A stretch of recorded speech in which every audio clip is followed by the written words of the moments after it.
selagi ada marah, selagi ada panah baran, selagi ada keegoan, kau tak kenal aku ke?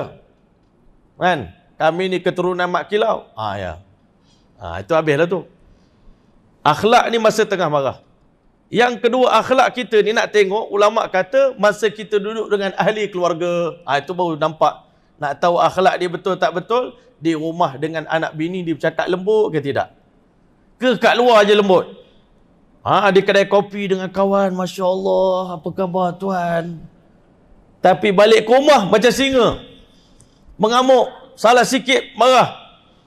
Kat luar, Masya Allah, bukan main. Khidmat, bersih, longkang, bersih apa. Balik ke rumah, satu pinggan pun tak nak pegang, nak cuci. Tolong ambil air, abah. Tolong ambil itu, tolong ambil ini.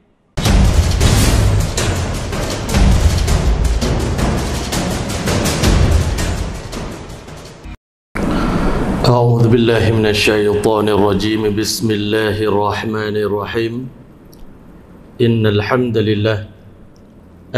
لله نحمده ونستعينه ونستغفره ونؤمن به ونتوكل عليه ونعوذ بالله من شرور أنفسنا ومن سيئات أعمالنا من يهده الله فلا مضل له ومن يضلل فلا هادي له أشهد أن لا إله إلا الله وحده لا شريك له وأشهد أن سيدنا وحبيبنا ومولانا محمدا عبده ورسوله أما بعد لقد قال الله تبارك وتعالى في القرآن المجيد بعد أعوذ بالله من الشيطان الرجيم بسم الله الرحمن الرحيم إن الذين قالوا ربنا الله ثم استقاموا تتنزل عليهم الملائكة ألا تخافوا ولا تحزنوا وأبشروا بالجنة التي كنتم توعدون نحن أولياؤكم في الحياة الدنيا وفي الآخرة ولكم فيها ما تشتهي أنفسكم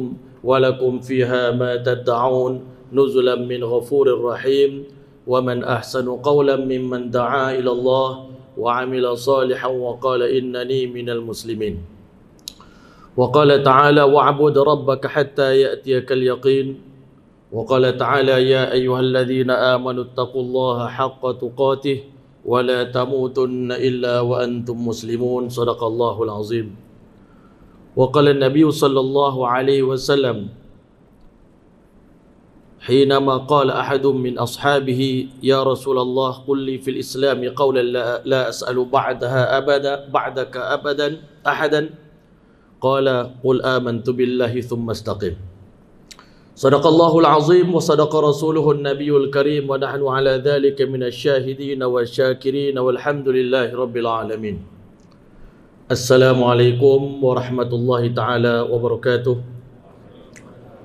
Yang dimuliakan Tuan Pengerusi Majlis, Tuan Haji Zul, yang dirahmati lagi dikasihi Tuan Imam Barisan Ahli Jawatan Kuasa Sarawak Raihan, pimpinan-pimpinan agama, pimpinan-pimpinan masyarakat, muslimin muslimat, hadirin hadirat yang dirahmati oleh Allah Subhanahu wa taala sekalian. Alhamdulillah thumma alhamdulillah. Bersyukur kita kehadrat Allah Subhanahu wa taala dalam keadaan kita sedar ataupun tidak, kita telah pun berada di penghujung daripada tahun 2021 dan seketika nanti kita akan memasuki tahun 2022, masya-Allah. Selaku orang beriman, bertambah panjang umur kita, sepatutnya ada beberapa perasaan yang hadir dalam hati kita. Yang pertama sudah tentu keinsafan yang mendalam daripada yang lahir daripada lubuk hati kita, betapa sayangnya Allah kepada aku ketika mana beberapa hari yang lepas ramai kawan-kawan kita yang telah pergi meninggalkan alam dunia ni, tetapi kita sampai hari ini masih lagi dipanjangkan umur sampai kita dapat melangkahkan kaki kita hadir ke rumah Allah Subhanahu wa taala. Sebelum tiba satu hari nanti, bukan kaki kita yang melangkah, tetapi kita dilangkahkan oleh para makmum untuk bawa jenazah kita ke tempat ini. Yang kedua, perasaan yang hadir dalam hati kita adalah perasaan cemas. Kerana bertambah panjang umur kita berarti sebenarnya bertambah panjang dan banyak peluang yang Allah berikan. Tetapi kita selaku hamba Allah, kita dapati bertambah panjang umur, ternyata kita belum mampu untuk jadi hamba Allah yang terbaik. Solat kita belum cukup khusyuk. Quran kita belum cukup sempurna tajwidnya. Kalau dah sempurna tajwid ataupun kita seorang hafiz Al-Quran, tetapi kita ternyata masih lagi malas untuk membaca Al-Quran, mengkhatamkan Al-Quran sebagaimana yang dituntut oleh Allah Ta'ala. Banyak perkara yang perlu kita persoalkan dalam diri kita. Kita tak perlu melihat kelemahan orang lain, keaiban orang lain. Imam Al-Ghazali rahmatullah alaih dalam kitabnya Makashiful Qulub menulis Tariq Ahlul Karamah, jalan Ahlul Karamah, orang-orang yang mulia. Jalan orang-orang yang mulia dalam dunia ini, sebelum dia dimatikan oleh Allah, Allah Ta'ala buka satu perasaan di dalam dirinya, satu kebaikan di mana beliau sibuk, orang ini akan sibuk menguruskan keaiban, kelemahan diri sendiri, dan dia tidak ada masa untuk melihat keburukan dan kelemahan orang lain.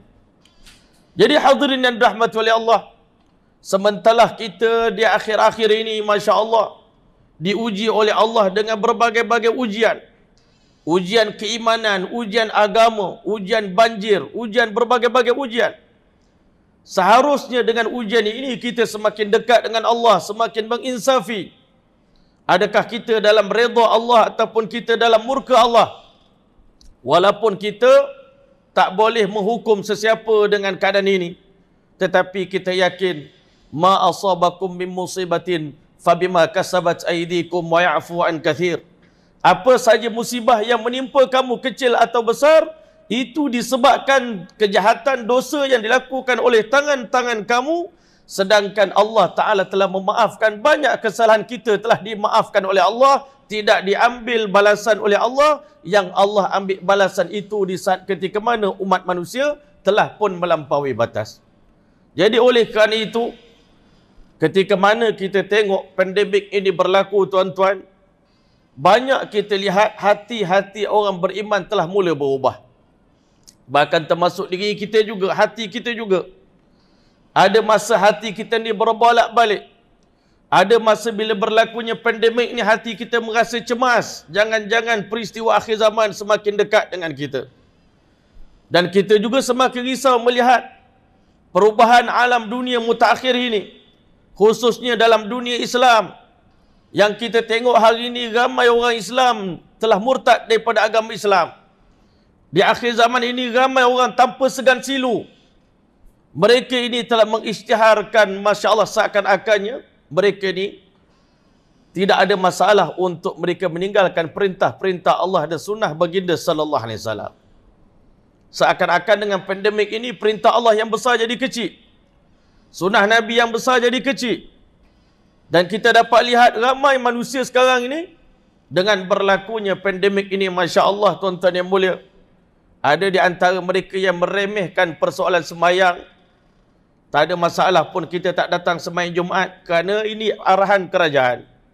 Kerajaan tak bagi kita sembahyang Jumaat. Kerajaan tak bagi kita sembahyang rapat. Manusia, tuan-tuan, bila iman dia lemah, tuan-tuan, kata ulama, kata Syekh Ilyas Kandahlawi rahmatullah alaih, hakikat sebenarnya penyakit utama umat akhir zaman ini bukanlah penyakit jahil. Ramai orang di kalangan orang Islam yang alim, yang mengetahui. Tetapi penyakit yang melanda umat akhir zaman sekarang ni adalah penyakit lemah iman. Bila mana iman kita lemah, tuan-tuan, manusia akan mencari-cari jalan, dalam keadaan yang luas pun mencari-cari jalan untuk meninggalkan perintah Allah. Mencari alasan nak tinggalkan perintah Allah. Memang hati memang dah tak kuat nak sembahyang pun. Hati memang tak kuat nak datang ke masjid pun. Tetapi bila ada peluang macam ni, dia dapat satu dalil. Dalil yang kuat, yang kukuh untuk lari daripada perintah Allah dan sunnah Nabi SAW. Sebaliknya, satu orang yang kuat imannya kepada Allah, yakinnya kepada janji Allah, yang mana hakikat sebenarnya, tuan-tuan, jalan istiqamah ini adalah jalan yang kita minta tiap-tiap hari dalam sembahyang kita dalam surah Fatihah. Setiap orang di kalangan kita minta istiqamah di jalan yang lurus ini. Jangan berbolak-balik. Kerana hakikat sebenarnya, tuan-tuan, makhluk yang pertama yang meninggalkan istiqamah dan dia tak nak kita istiqamah adalah Iblis laknatullah alaih. Iblislah makhluk yang pertama yang meninggalkan istiqamah. Beribu tahun dia ibadat kepada Allah. Sampai sebahagian ulama kata tak ada ruangan dalam muka bumi ini yang tak pernah disujud, dijejaki oleh iblis laknatullah alaih. Tetapi sayang, 1000 kali sayang, dalam keadaan iblis telah mencapai maqam yang begitu tinggi. Kalau dia istiqamah, dialah jadi makhluk yang pertama masuk syurga. Kerana dia yang pertama beriman pada Allah Ta'ala. Tapi iblis laknatullah alaih, bukan sekadar dia telah meninggalkan istiqamah, bahkan dia sanggup doa pada Allah Ta'ala, qala anzirni ila yaumi ba'thun, ya Allah panjangkan umur aku, supaya apa? Aku nak sesatkan anak Adam ini. Thumma la'atiyannahum min bayni aydihim wa min khalfihim wa an aymanihim wa an syama'ilihim wa la tajidu aktsarahum syakirin. Iblis berjanji akan serang anak Adam ini supaya ditinggalkan istiqamah, supaya meninggalkan ketaatan kepada Allah. Aku serang mereka daripada depan, daripada belakang, daripada kiri, daripada kanan, daripada atas, daripada bawah, sehingga wahai Allah, engkau akan dapati tak ada seorang pun di kalangan mereka yang bersyukur kepada engkau, wahai Allah. Hadirin dan rahmati oleh Allah, hari ini tuan-tuan, kalau iman kita kuat, dalam keadaan sempit pun, dalam keadaan tak mungkin kita nak tunaikan perintah Allah, kita akan mencari peluang dan ruang untuk tunaikan perintah Allah dan sunnah Nabi. Tuan-tuan yang mulia, sebab itulah kekuatan iman ini sangat penting. Sebab itu ketika mana ditanya kepada para sahabat tentang makna istiqamah, dan hakikat sebenarnya tuan-tuan, jalan yang kita minta, ihdinas siratal mustaqim, ya Allah tunjukkan kami jalan yang lurus, jalan ahlul istiqamah, jalan orang-orang istiqamah. Dalam ayat yang lain Allah tafsirkan apakah itu jalan orang istiqamah. Siratal ladzina an'amta 'alaihim minan nabiyyin. Golongan yang paling istiqamah sekali selepas para malaikat. Para malaikat tak ada mana istiqamah pada mereka sebab tak ada cabaran untuk mereka beribadah kepada Allah. Memang mereka begitulah keadaan dia. La ya'sunallaha ma amarahum. Mereka tak pernah durhaka pada Allah. Malaikat itulah keadaan mereka. Tetapi istiqamah ini ada pada manusia. Sebab manusia ni ada nafsu, ada musuh, ada syaitan yang boleh melemahkan kekuatan iman kita, yang boleh melemahkan keyakinan kita, yang boleh melemahkan amalan kita. Yang mana hakikat sebenarnya dosa-dosa yang dilakukan oleh manusia lah yang menghalang seseorang untuk istiqamah. Tuan-tuan yang mulia, golongan yang paling istiqamah dalam dunia ini adalah siratal ladzina an'amta 'alaihim, golongan yang engkau bagi nikmat. Ulama kata syarat nak dapat istiqamah, kita kena rasa nikmat dan lazat manis dalam beribadat. Macam mana hari ini kalau kita tanya orang betapa istiqamahnya seorang pemancing, Masya Allah. Seorang kaki pancing, dia istiqamah memancing, tuan-tuan. Anak bini pun dia sanggup tinggal, tuan-tuan. Kan? Orang lain sedap peluk bini di rumah, tuan-tuan. Tapi tukang pancing, kaki pancing, sanggup pergi tengah laut, tuan-tuan. Dengan ombaknya lagi, dengan panasnya lagi, dengan nyamuknya lagi, dengan pacatnya lagi. Orang nak buat kerja dunia pun kena istiqamah. Apatah lagi nak buat kerja agama, apatah lagi nak buat kerja akhirat. Haitsuma tastaqim, kata seorang penyair, di mana saja kamu istiqamah, yuqaddir lakallahu najahan, Allah telah akan takdirkan kejayaan untuk kamu. Satu orang yang istiqamah dalam urusan dunia pun dia akan berjaya. Walaupun dijual benda kecil je, kita tengok satu orang kadang-kala penjaja di tepi jalan istiqamah jual jagung, tuan-tuan. Hari-hari jual jagung. Orang lalu mesti ada jagung kat situ. Sampai orang akan teringat nak beli jagung, mesti pergi ke situ. InsyaAllah satu hari nanti dia jadi penjual jagung yang berjaya. Sebab ada istiqamah. Sebab itu Nabi-Nabi inilah golongan istiqamah. Berhadapan dengan berbagai-bagai cabaran, berhadapan dengan berbagai-bagai ujian, datanglah sebesar mana pun kerajaan yang menghalang para Nabi dalam berdakwah, tuan-tuan. Tuan-tuan yang mulia, para anbiya alaihissalatu wassalam tak pernah meninggalkan tanggungjawab yang Allah telah berikan kepada mereka. Sebab itulah hadirin dan rahmati oleh Allah sekalian, jalan para Nabi ni golongan yang paling istiqamah dalam berdakwah. Kalau kita tengok Nabi kita Muhammad sallallahu alaihi wasallam, sewaktu ditawarkan oleh kaum musyrik Mekah, wahai Muhammad, seandainya engkau berdakwah ini semata-mata kerana kamu banyak hutang dan kamu ni risau sangat tentang hutang kamu, menyebabkan kamu hari ini keluar daripada rumah kamu, mengajak manusia kepada agama baru ini. Seandainya engkau berdakwah ni kerana nakkan harta, jama'na laka malan, kami akan himpunkan harta untuk kamu, sehingga kamu jadi hatta takunu aktsarana malan, sehingga kamu jadi orang paling kaya di kalangan kami, yang paling banyak hartanya. Seandainya wahai Muhammad, engkau berdakwah ini wahai Muhammad semata-mata kerana kamu tergila-gilakan satu orang perempuan untuk kamu kahwin dengannya, maka kata orang Arab jahiliah ni tuan-tuan, zawwajnaka, kami akan kahwinkan kamu dengan mana-mana wanita yang kamu nak, sehingga kamu akan mencapai apa yang kamu inginkan. Seandainya kau berdakwah di wahai Muhammad, nak tunjuk istiqamahnya Rasulullah sallallahu alaihi wasallam, semata-mata kamu nak jadi pemimpin di kalangan kamu gilakan jawatan, maka kami kata para sahabat, sawadnaka, kami akan lantik kamu menjadi golongan yang masya-Allah, kami akan lantik kamu jadi ketua. Sebab itu nak dapat istiqamah, siratal ladzina an'amta alaihim, golongan yang mendapat nikmat. Nabi-nabi ni dah dapat nikmat dalam dakwah, dia tak akan tinggalkan dakwah. Sebagaimana seorang tukang pancing sudah dapat nikmat, masya-Allah, masya-Allah, kadang-kadang kita orang ni, alhamdulillah, Allah Taala bagi kita ni menyantuni, sama dengan Tuan Haji Zul, menyantuni para bikers, tuan-tuan, masya-Allah. Orang tengok kita naik motor ni, tuan-tuan, masya-Allah, memang letih, tuan-tuan, naik motor ni. Jalan jauh-jauh, pergi sampai ke Thailand, sampai ke mana-mana, tuan-tuan, memang letih. Tapi bila dah seronok, dah dapat nikmat, tuan-tuan yang mulia, kita istiqamah, teruskan perjalanan kita. Sebab apa? Dah seronok. Sebab itu syarat nak istiqamah kena an'amta alaihim, golongan yang telah mendapat nikmat. Dalam solat tahajud, orang nampak masya-Allah daripada bangun tengah malam ketika mana orang lain sedang tidur, baik kita tidur. Tetapi untuk ahli tahajud, tuan-tuan, kenikmatan mereka bukan lagi pada tidur, tetapi kenikmatan di malam hari adalah pada ketika mana mereka dapat bangun malam bersujud di hadapan Allah Ta'ala. Sama juga dengan tuan-tuan hari ini, dapat istiqamah sembahyang berjemaah walaupun dalam hujan, datang juga. Ini sebab apa? Dah dapat nikmat, dah dapat kebahagiaan, dah jadi hobi, ibadat dah jadi hobi. Sehingga kalau tinggal tu masya-Allah terketar-ketar kita, tuan-tuan.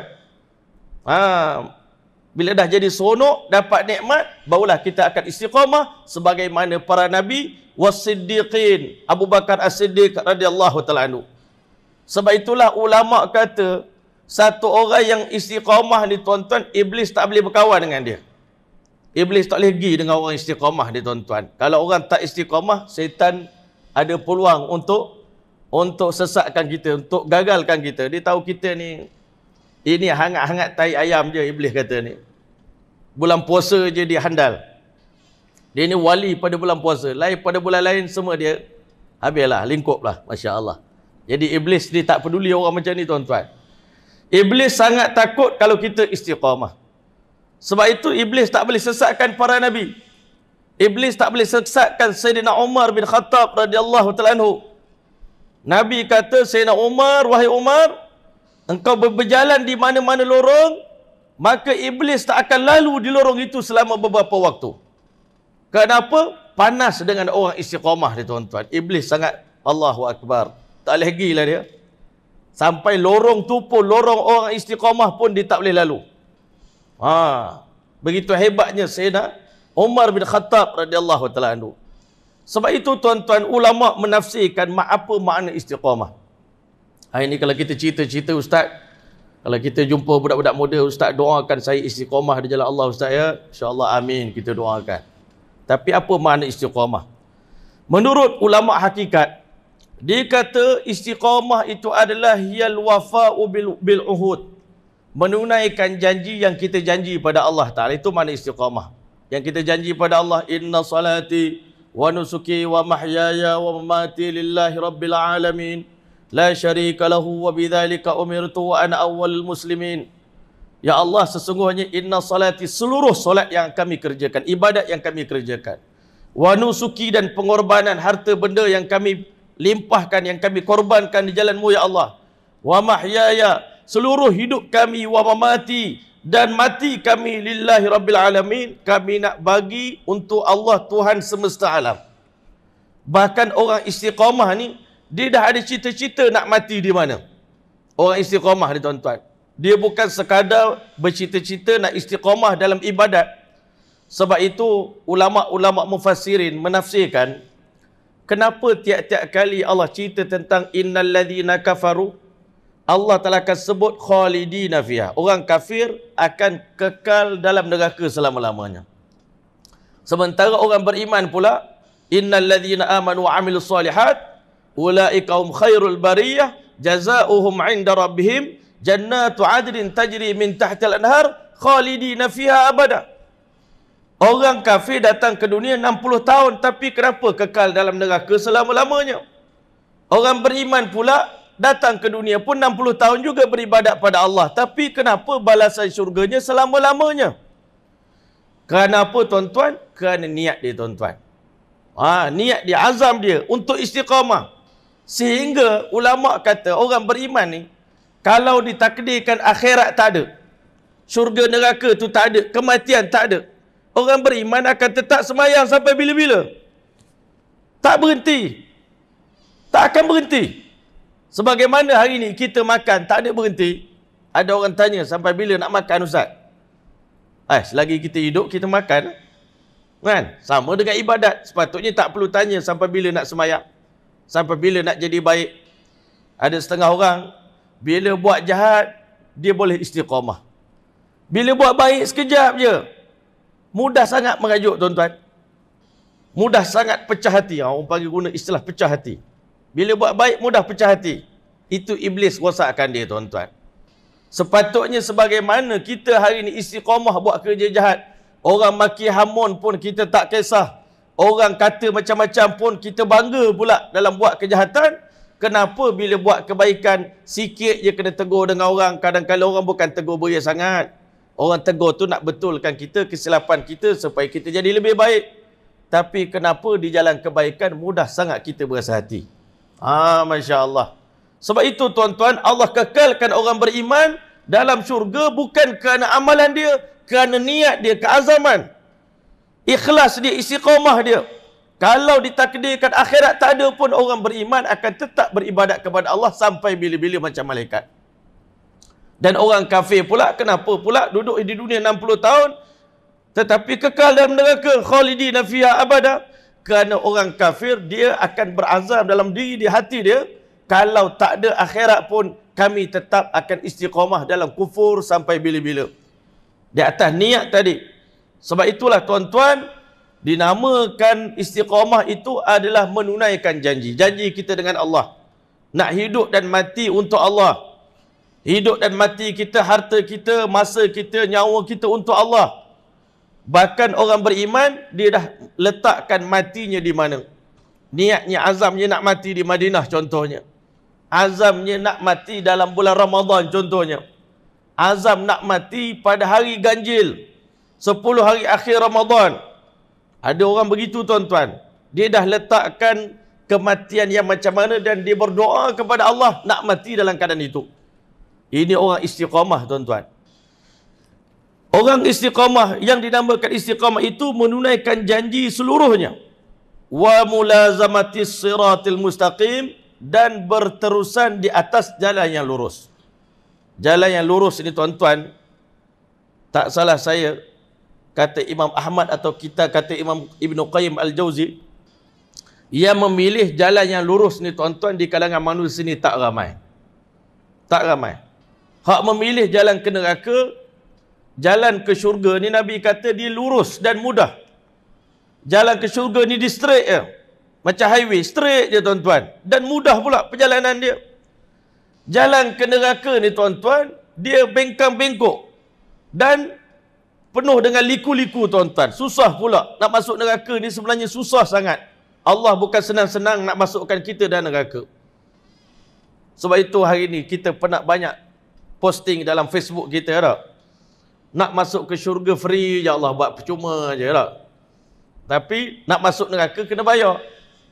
Tapi peliknya manusia ni hak kena bayar, hak susah. Susah payah menunggu nak masuk ke tempat-tempat maksiat tuan-tuan. Masya Allah.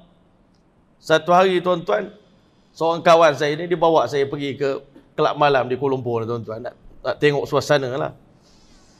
Maulana pergi tengok. Saya nak tunjuk kat Maulana ni tempat kerja kita orang sebelum ni. Sekarang ni dia dah berubah dah, hijrah dah tuan-tuan. Saya kata beratur dia orang. Wah, beratur Ustaz Maulana. Kena bayar ke bang nak masuk? Oi, mahal Maulana nak masuk tu. Kan? Mahal-mahal macam ni pun ada orang masuk. Oh, ada Ustaz Maulana. Kan? Dia orang dah dapat kesedapan di dalam tu, kelazatan di dalam tu, dah dapat nikmat di dalam tu. Tuan-tuan, bayar pun kita sanggup. Sedangkan untuk masuk syurga, tuan-tuan, syurga yang begitu mahal. Syurga yang mana nilainya, tuan-tuan, tak boleh dibanding dengan dunia ni. Seketul batu kerikil dalam syurga lebih berharga daripada dunia dan seisi-isinya. Allah nak bagi kepada orang yang taat kepada Allah dan percuma. Percuma, tuan-tuan. Ibadat kita ni bukan bayaran pada taat kita. Bukan semayang kita ni jadi bayaran untuk mahar kepada syurga, tuan-tuan. Tidak. Kita masuk syurga free je. Cuma ibadat itu Allah nak tengok. Allah Ta'ala nak tengok je. Ada sikitlah usaha daripada dia. Tapi sebenarnya dia masuk syurga bukan kerana usaha dia tadi. Kerana rahmat kami nak masuk dia ke dalam syurga. Allah masukkan kita ke dalam syurga secara percuma, tuan-tuan. Itu dinamakan dia ni menunaikan janji dan dia beristiqamah di jalan yang lurus.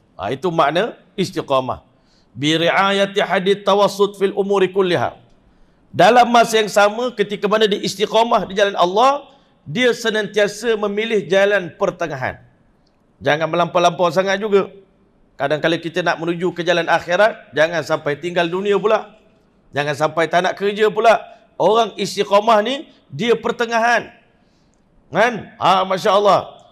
Dalam segala urusan, sawa'un kana diniyan au dunyawiyan, pertengahan dalam urusan agama dan pertengahan dalam urusan Masya Allah duniawi, Masya Allah. Pertengahan juga.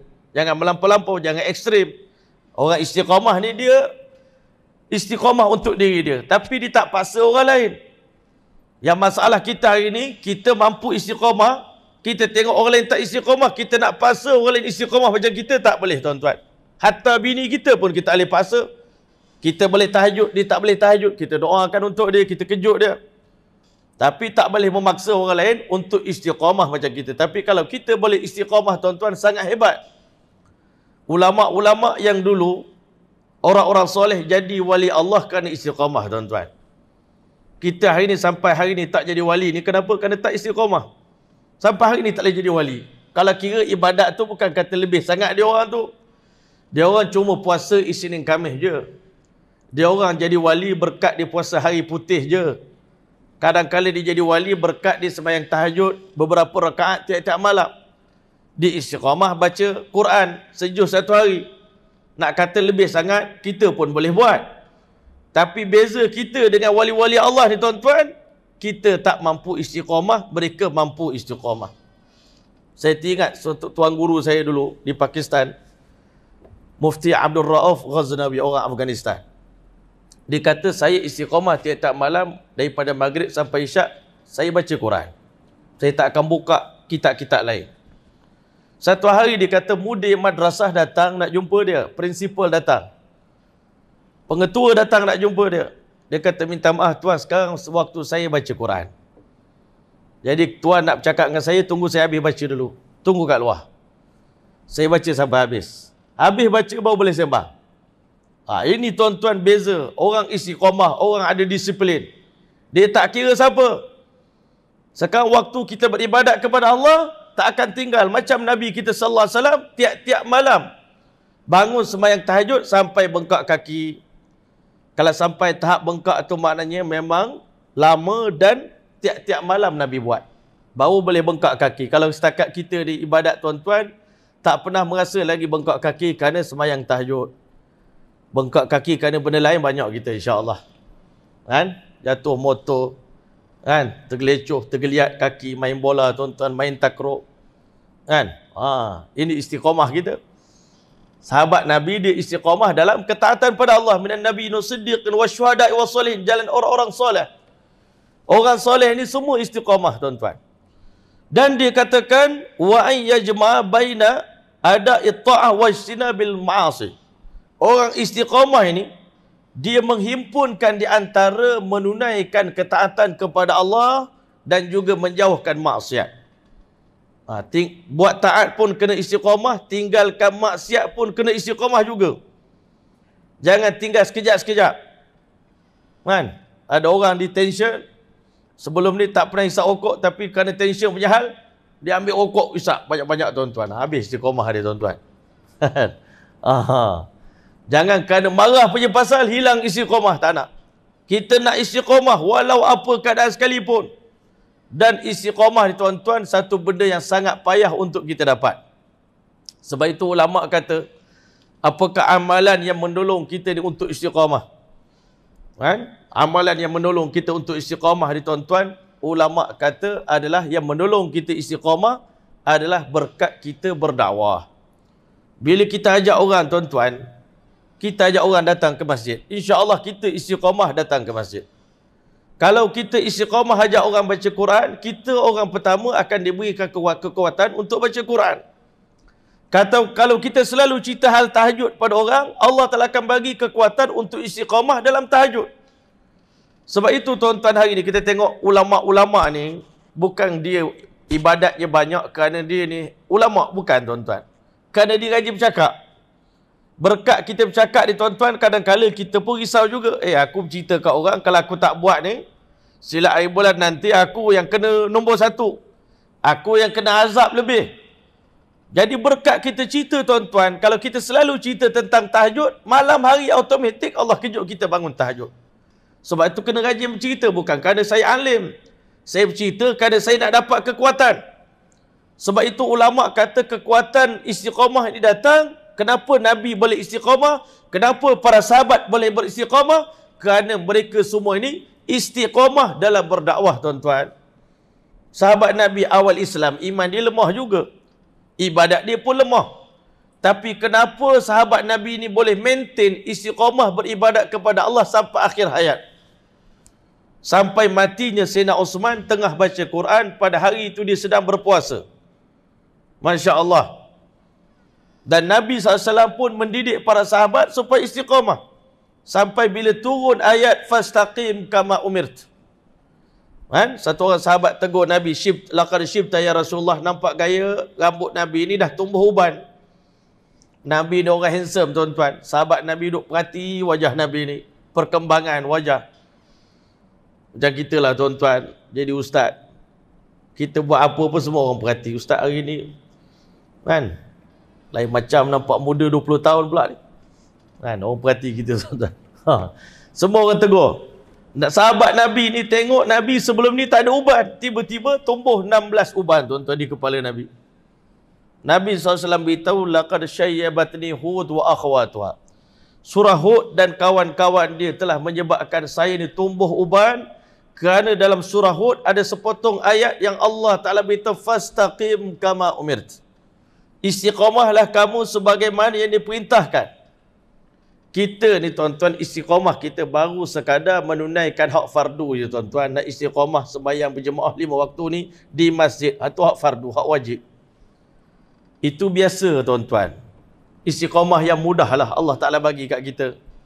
Hak istiqamah yang Allah suruh kat kita ni, sembahyang sunat qabliyah ba'diyah tu, kalau dapat maintain 2 rakaat sebelum 2 rakaat selepas pun, kira handal lah tuan-tuan. Tapi bayangkan Rasulullah SAW ni, Allah nak Nabi ni maksimum dalam ibadat pada setiap masa. Nabi kena maintain dia punya maksimum. Kena maintain akhlak, kena maintain adab, kena maintain ibadat, kena maintain iman, kena maintain keyakinan. Bukan senang. Nabi ni berada di puncak daripada kesempurnaan seorang manusia. Rasulullah SAW diminta oleh Allah istiqamah, maintain kamu punya darjat keimanan kamu kepada Allah Ta'ala. Itu bukan senang tuan-tuan. Nabi ni berada di puncak keimanan dia kepada Allah, keyakinan dia kepada Allah. Tak boleh kurang sikit pun. Kalau kurang sikit, terus ditegur oleh Allah Ta'ala. Kita hari ni kurang banyak tuan-tuan pun Allah tak tegur. Sebab itu satu orang syekh daripada Pakistan namanya Syekh Tariq Jamil, dia kata, Allah Ta'ala tak pernah minta kesempurnaan daripada kamu. Kalau Allah minta sempurna dari kita, memang tak ada di antara kita yang sempurna dalam ibadat kepada Allah. Jadi sebab itu dia kata, jangan pernah kita minta orang lain pula sempurna. Dah Allah tak minta kita ni 100%, kenapa kita nak harapkan orang lain pun kena 100%? Sedangkan kita sendiri pun tak mampu nak maintain 100%. Tahajud tiap-tiap malam tak mampu nak maintain. Quran sejuz sehari, 3 juz sehari, tak mampu nak maintain. Tuan-tuan yang mulia, jadi sebab itu kita jangan harap orang lain boleh maintain kalau kita tak mampu nak maintain. Lebih-lebih lagi kita ni ketua keluarga. Kalau kita tak maintain, automatik isteri dan anak tidak maintain.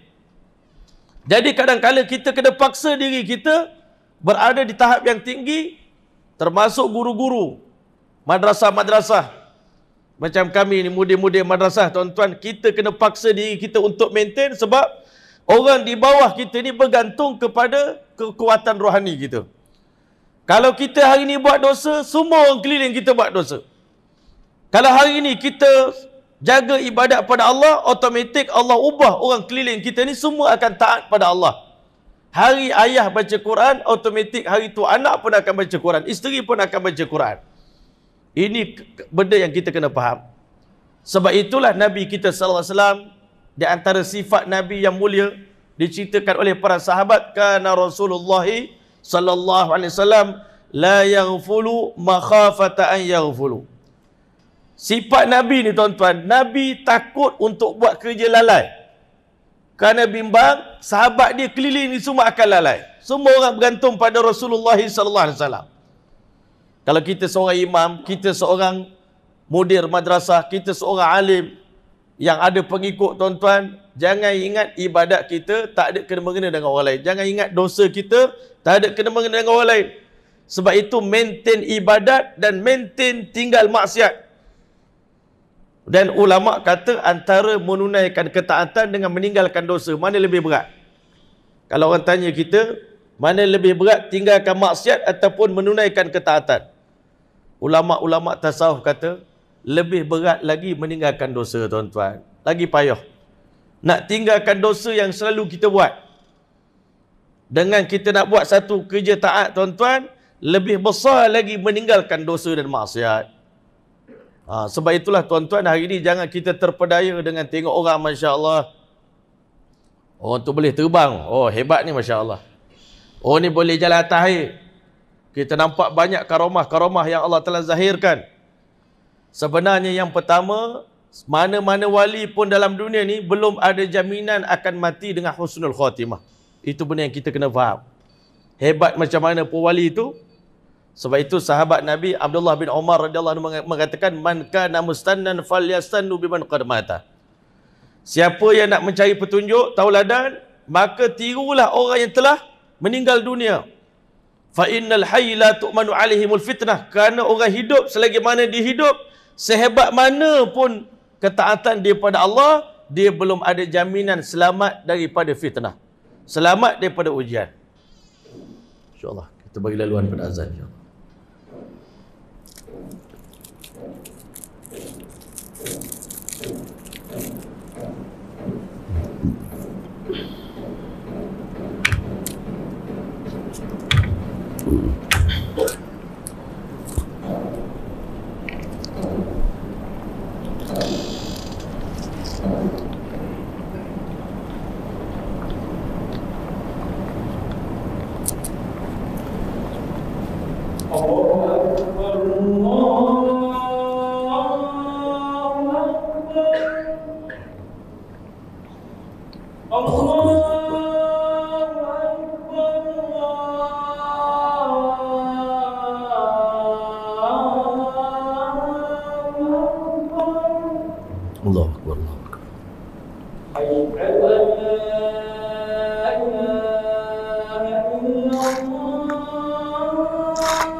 أشهد أن محمدا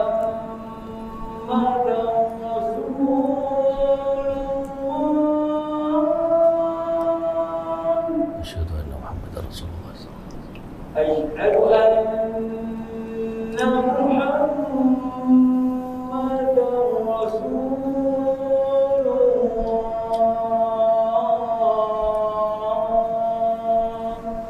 أشهد أن محمدا رسول الله حي على الصلاة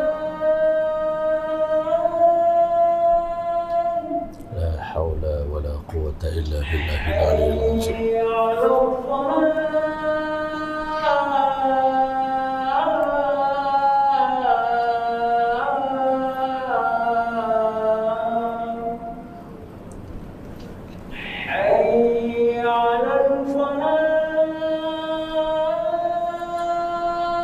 لا حول ولا قوة إلا بالله حي على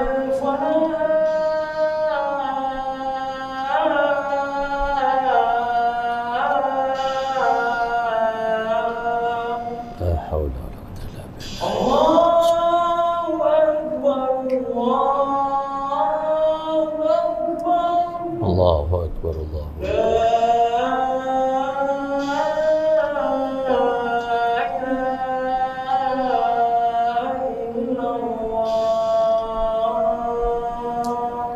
لا إله إلا الله محمد رسول الله اللهم رب هذه الدعوة التامة والصلاة القائمة سيدنا محمد الوسيلة والفضل والشرف والدرجة العالية الرفيع وبعث مقام محمد.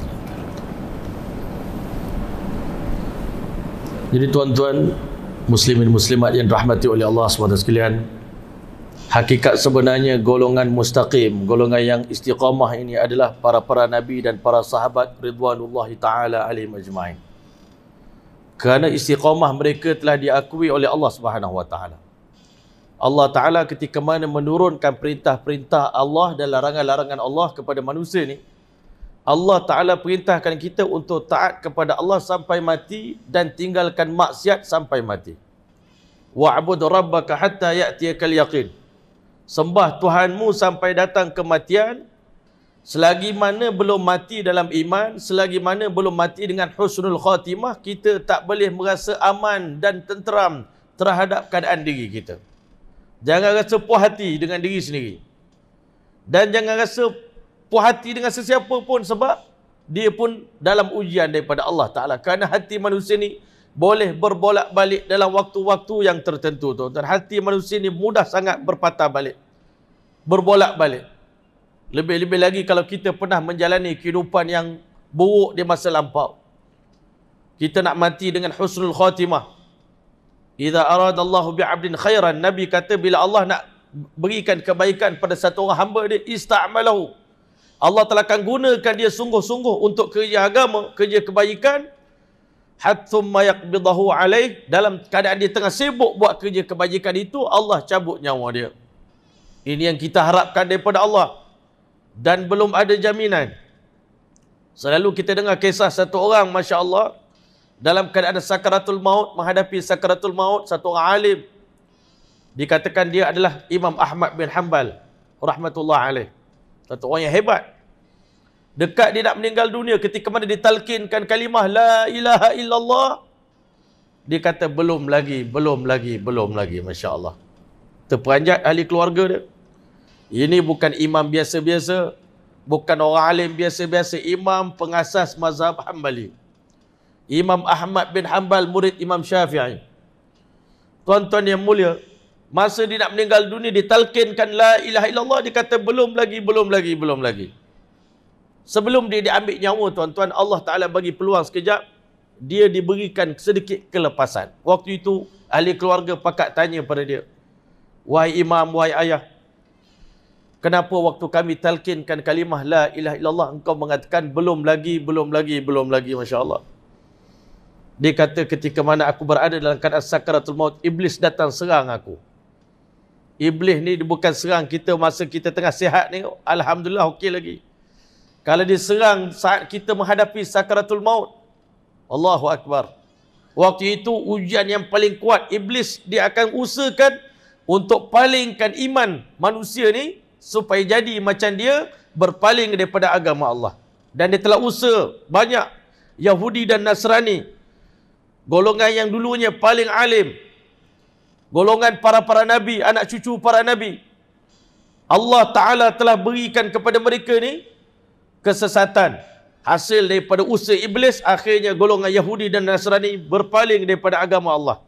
Sebab itu dalam surah Fatihah kita baca ghairil maghdubi alaihim waladdallin. Ya Allah, jadikan kami golongan istiqamah dalam agama macam mana para nabi, dan tolong jangan palingkan hati kami sebagaimana engkau palingkan hati golongan Yahudi, Nasrani, munafikin, musyrikin ini daripada agama.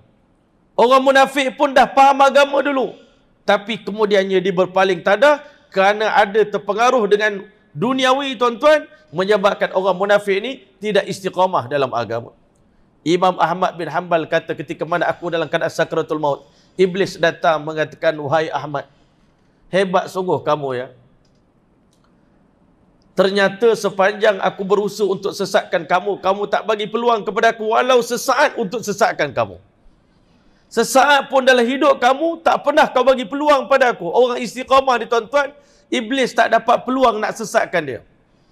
Sebab itu ketika mana ditanya tentang mana istiqamah kepada Sayyidina Uthman radhiyallahu ta'ala anhu, Sayyidina Uthman jawab, Sayyidina Umar dijawab ikhlas apa istiqamah ini adalah kamu mentaati perintah Allah, jangan berbolak-balik, jangan berlakon-berlakon, jangan kamu jadi munafik macam mana seekor serigala. Serigala ni musang, tuan-tuan, dia mudah. Kita manusia ni membayangkan binatang yang jenis suka menipu ni adalah musang, tuan-tuan. Musang berbulu ayam. Masya Allah. Tetapi tuan-tuan yang mulia, Sayyidina Umar kata orang yang betul-betul istiqamah ni, dia tak berubah. Dalam keadaan dia bersendirian pun tak berubah. Sebab itu ulama kata istiqamah ni ada 4 benda yang kita kena istiqamah. Yang pertama, istiqamah pada niat kita, azam kita. Sekarang ni apa keazaman kita, niat kita ni, tahun baru ni, tuan-tuan, tak berubah sampai mati. Niat kita sama dengan niat Nabi. Maksud hidup kita sama dengan maksud hidup Nabi. Kerisauan kita sama dengan risau Nabi. Kebimbangan kita sama dengan kebimbangan Nabi. Usaha kita kena sama dengan usaha Nabi. Itu dipanggil sama istiqamah dari segi niat. Yang kedua, istiqamah percakapan. Percakapan kita ni kadang-kadang berubah-ubah, tuan-tuan. Sekejap sebelum Covid dulu kita bercakap benda lain. Bila datang Covid, percakapan kita berubah pula. Bila Covid berpanjangan, berubah pula perkataan kita, tuan-tuan. Tak istiqamah dalam percakapan. Percakapan pun kena istiqamah. Kalau kita meyakini manfaat mudarat semua di tangan Allah, datang Covid pun manfaat mudarat pun di tangan Allah, habis Covid pun manfaat dan mudarat di tangan Allah. Tak berubah percakapan kita, keyakinan kita, iktikad kita pada Allah tak berubah. Ini orang istiqamah. Yang ketiga, tuan-tuan, istiqamah dalam amalan, perbuatan. Istiqamah dalam amalan ni yang paling payah, tuan-tuan. Kita selalu orang tengok kita, orang ramai tengok kita masa tu rajin lain macam, tuan-tuan. Bersemangat. Lagi pula ada kaum muslimat sekali pula, tuan-tuan. Itu lagi rajin. Ada perempuan pula tengok kita. Masa tu rajin dia lain macam, tuan-tuan. Orang yang, sebab itu, tuan-tuan, paling payah kita nak buang ni, syirkul khafi ni, syirik yang tersembunyi di dalam dada kita ni, bukan senang nak buang, tuan-tuan. Riak, ujub, takabur ni, perasaan yang datang sendiri, tuan-tuan. Kita tak panggil, tak jemput, dia datang, dia datang. Sebab itu nak dapat istiqamah. Kalau ditanya pada Sayyidina Umar, istiqamah itu engkau mentaati perintah Allah, jangan berubah-ubah macam mana berubahnya seekor musang, tuan-tuan. Bila ditanya kepada Sayyidina Uthman, apa makna istiqamah? Dia kata istiqamah itu ikhlas. Orang yang ikhlas pasti boleh istiqamah. Tapi kalau orang yang dalam hatinya ada nifak, ada munafik, tuan-tuan, dia tak boleh istiqamah, tuan-tuan. Dia hanya buat usaha sungguh-sungguh amalan masa orang ramai. Masa orang tak ada, dia tak buat, tuan-tuan. Depan Pak Mentua rajin, tuan-tuan. Pak Mentua tak ada dia, tuan-tuan. Ini bahaya. Sebab itu kita kena istiqamah dari segi niat, istiqamah percakapan, istiqamah dari segi amalan, dan yang paling payah sekali, tuan-tuan, istiqamah dari segi ihwal, keadaan kita ni, tuan-tuan. Ihwal kita ni. Ada orang tengok, dia ni sekejap begini. Tak istiqamah. Masa kita tengah okey tu, orang semua kagum dengan kita. Tapi bila tengok macam ni pula, berubah pula dia. Jadi macam hilang pula hormat kenapa orang ni berubah-ubah tuan-tuan. Sahabat Nabi apa keadaan sekalipun tak berubah. Satu orang sahabat makan depan pembesar-pembesar Yahudi. Jatuh beberapa biji nasi depan pembesar Yahudi. Orang kawan-kawan dia ni tengok Sayyidina Umar dikutip makanan tadi tuan-tuan. Disinggung bau Sayyidina Umar. Wahai Amirul Mukminin, jangan malukan kita orang Islam. Kita memang lapar, datang daripada jauh berjalan padang pasir musim panas. Tapi jangan tunjuk lapar sangat. Nanti orang anggap kita ni masya-Allah kebulu pula. Tamak pula, belojoh pula. Sayyidina Umar kata apa? A'atruku sunnata habibi li ajli haulil humaqa. Patutkah aku tinggal sunnah kekasih aku kerana nak meraihkan orang bodoh-bodoh depan aku ni? Istiqamahnya para sahabat dia tak peduli. Hari ni kita nak meraihkan orang kafir, kadang-kadang bila kita pergi ke Eropah, kita sanggup tinggalkan pakaian-pakaian sunnah-sunnah Nabi ni tuan-tuan. Banyak orang amalkan sunnah Nabi. Tapi nak istiqamah dalam sunnah Nabi di mana pun kita berada, kita tetap sama. Kita tak berubah, ihwal kita, kelakuan kita, keadaan kita tetap sama. Istiqamah ini yang paling payah sekali tuan-tuan. Istiqamah fil ahwal. Dan kadang-kala tuan-tuan, macam kita sebut tadilah musim Covid datang. Berapa ramai orang yang dulunya istiqamah sembahyang berjemaah di masjid ni tuan-tuan. Allah Ta'ala kadang-kala datangkan susah dan senang nak tengok kita ni istiqamah ataupun tidak. Allah datangkan suasana susah. Ada masa tuan-tuan, time kita kaya, ada setengah orang, dia datang makin bersyukur, dia datang ke masjid. Tapi bila Allah uji dia dengan miskin, dia lari pada masjid. Dia kata Allah Ta'ala ni, saya makin dekat dengan dia, makin teruk saya kena uji. Orang lain berhijrah, Allah bagi kaya. Saya lepas hijrah, jadi miskin. Ada orang disebabkan miskin, ditinggalkan jalan Allah Ta'ala. Ada orang pula terbalik. Masa susah, Masya Allah, istiqamah di masjid. Masa dah senang, duit banyak, kawan dengan orang kaya-kaya, tuan-tuan, waktu itu dah tinggalkan perintah Allah dan sunnah Nabi. Sebab itu kita bukan kata masalah kaya atau miskin, tak ada kena mengena pun. Sebenarnya tuan-tuan, orang beriman dia tak terkesan dengan ihwal, dia terkesan dengan awamir. Orang beriman dia tak terkesan dengan suasana. Suasana hujan ke, ribut ke, petir ke, banjir ke. Orang beriman tahu waktu semayang, semayang. Waktu semayang tetap semayang. Tengah banjir pun semayang. Kadang-kadang kita tengok, Masya Allah, anak-anak muda kita daripada unit amal, Masya Allah. Semayang di mana pun dia nak semayang. Dalam air pun dia semayang. Sampai waktu semayang, semayang.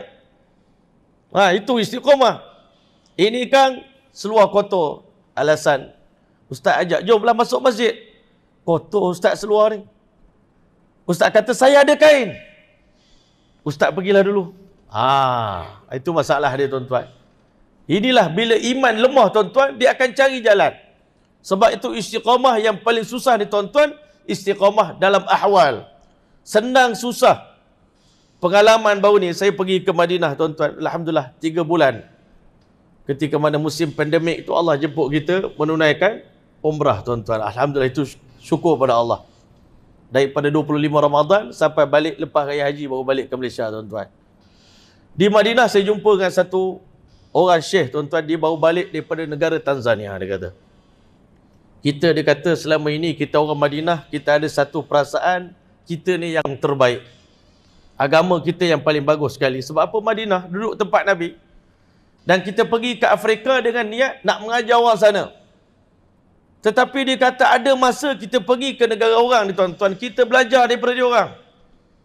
Dia kata orang Tanzania walaupun mereka miskin, susah, lapar, makan ni jarang sangat. Negara-negara Afrika ni, Ghana, saya pernah pergi ke Ghana tuan-tuan.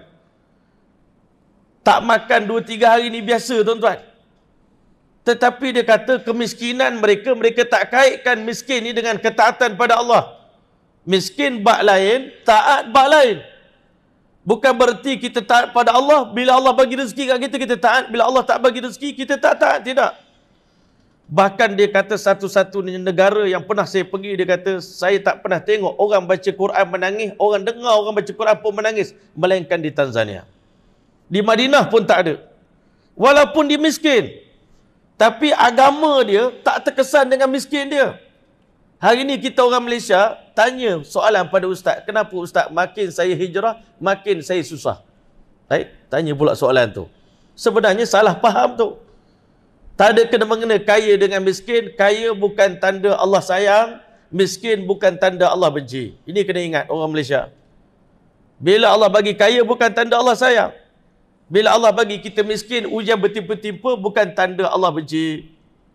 Orang beriman dalam keadaan kaya pun taat pada Allah, dalam keadaan miskin pun taat pada Allah. Tak ada beza pun tuan-tuan.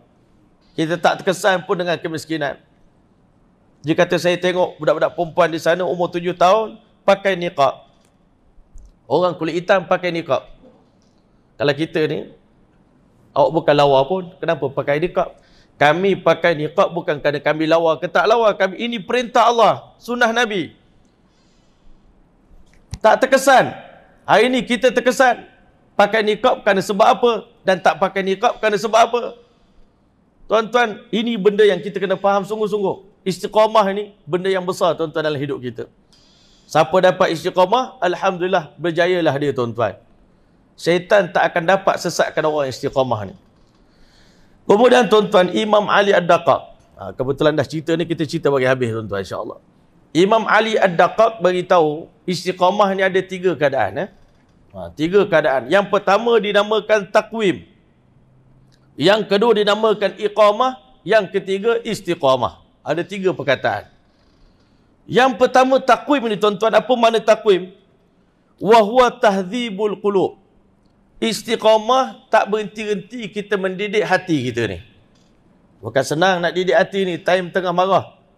Sebab itu ulama kata akhlak manusia ni akan zahir akhlak yang teragung, akhlak yang paling mulia ni dalam 4 keadaan. 4 situasi. Nak tengok dia ni berakhlak ke, beradab ke, tak beradab. Yang pertama sekali ketika marah tuan-tuan. Ketika marah. Bila marah ni boleh tak lagi istiqamah kita dengan adab kita, dengan akhlak kita. Sekali cuba tak berjaya, cuba lagi mendidik jiwa kita. Maafkanlah dia, doakan hidayah untuk dia, balas keburukan dengan kebaikan. Bukan senang tuan-tuan. Time marah ni, time biasa-biasa boleh, tapi time orang buat kita marah tuan-tuan, kita kena latih. Pernah satu kali kami naik kereta dekat Cyberjaya tuan-tuan, seorang budak muda tu, dia corner tak tengok-tengok dah, pum dia langgar kereta kita. Hari ni budak-budak kata, ustaz nak suruh pukul ke? Setiap jangan. Hari ni kita ubah satu benda kita nak belajar. Kita belajar daripada Nabi. Nabi ni membalas keburukan dengan kebaikan. Apa kata hari ni dia langgar kereta kita, kita bayar duit pula kat dia. Saya pun tak pernah buat, tapi kali ni nak cuba buat. Sebab dia kena latih. Sama juga dengan bersedekah tuan-tuan. Memang kita kedekut, tak ada siapa pun di kalangan kita ini yang pemurah. Orang yang pemurah tu pun mulanya kedekut. Tapi kerana selalu latih, hari-hari latih RM10, RM100, RM1000, RM10,000, lama-lama dia dah tak kisah pun duit keluar masuk tuan-tuan. Sebab kena latih hati kita ni tuan-tuan. Sebab itu nak dapat istiqamah ni tuan-tuan, yang pertama kena takwim dulu. Kena luruskan dulu perasaan-perasaan nafsu-nafsu kita ni, kena luruskan dulu biar betul macam hati perasaan Nabi Muhammad sallallahu alaihi wasallam. Selagi ada marah, selagi ada panah baran, selagi ada keegoan, kau tak kenal aku ke? Kami ni keturunan mak kilau. Itu habislah tu. Akhlak ni masa tengah marah. Yang kedua, akhlak kita ni nak tengok, ulama kata masa kita duduk dengan ahli keluarga. Itu baru nampak. Nak tahu akhlak dia betul tak betul, di rumah dengan anak bini dia bercakap lembut ke tidak? Ke kat luar je lembut? Di kedai kopi dengan kawan, Masya Allah, apa khabar tuan? Tapi balik ke rumah macam singa. Mengamuk, salah sikit, marah. Kat luar, Masya Allah, bukan main khidmat, bersih longkang, bersih apa. Balik ke rumah, satu pinggan pun tak nak pegang, nak cuci. Tolong ambil air abah, tolong ambil itu, tolong ambil ini. Jadi bos dalam rumah tuan-tuan. Ini payah nak maintain istiqamah akhlak ni tuan-tuan. Yang ketiga tuan-tuan, akhlak kita ni masa kita bermusafir. Nak tengok akhlak ni betul tak betul, tengok.